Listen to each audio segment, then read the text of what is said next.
I'd like to thank you all for being here today. I'd like to actually have all of you stand up.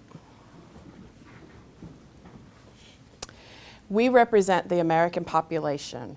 I'm going to have this half of the room sit down, please. The individuals that are standing right now are those that are going to be affected by heart disease. I will have you guys sit down. We represent the people who will actually survive heart disease. Today I would like to share with you my personal story about surviving a heart attack.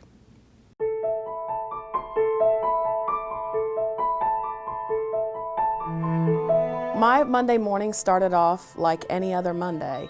I didn't want to go to work, just like everybody else.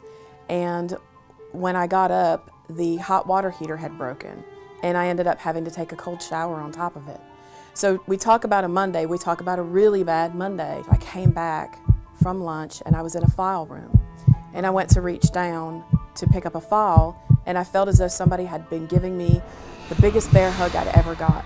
So I didn't understand the tightness in my chest. And then I began to feel nauseous. So I went to the restroom thinking that maybe I had food poisoning or something. And when I was in the restroom, I started to throw up, and threw up like I never threw up before. You know, my left arm went completely numb. I was dizzy and lightheaded, and I had chest pain in the center of my chest.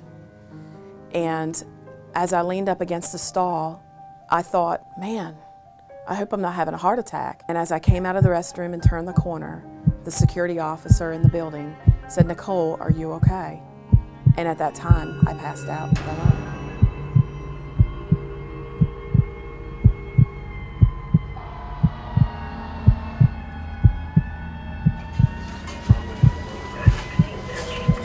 The ER doctor came to me, and my family and I was in the emergency room, in the exam room.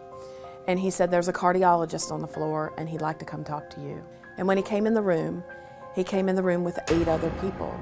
And they started doing all these crazy things to me. They were taking off my clothes. They were, putting a nitroglycerin patch on my heart.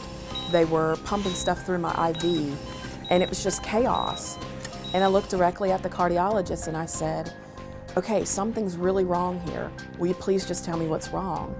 And he looked directly at me and said, "Well, you're having a heart attack." And I thought, a heart attack? I can't be having a heart attack. I'm only 33. Young women with heart attacks is relatively uncommon. Heart disease in America is the #1 cause of death. It is very, very common.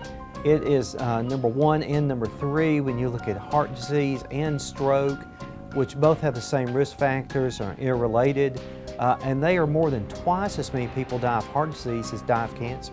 When I completed cardiac rehabilitation, I thought, okay, great. I've learned how to eat properly. I've learned how to exercise. I've learned everything about my medicines that I've been taking. Now what do I do now that I'm done? One night when I went to bed, the night before my last cardiac rehabilitation class, a family member said to me right before I went to bed, "Why don't you start a support group?"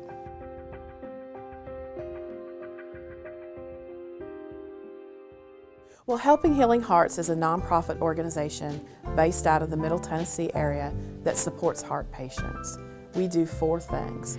We provide monthly support group meetings, and financial assistance for cardiac rehab, yearly gym memberships to heart patients who can't afford them. We do education seminars, which is me traveling around the country talking about heart disease and what it's like to be a young heart patient.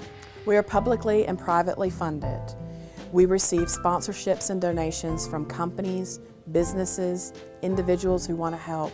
We have a waiting list of individuals who need our help financially to afford cardiac rehab or to actually afford a gym membership for a year. You know, once you complete your cardiac rehab, you have to keep exercising and making sure that you stay in shape. And for some individuals, just a simple gym membership they can't afford.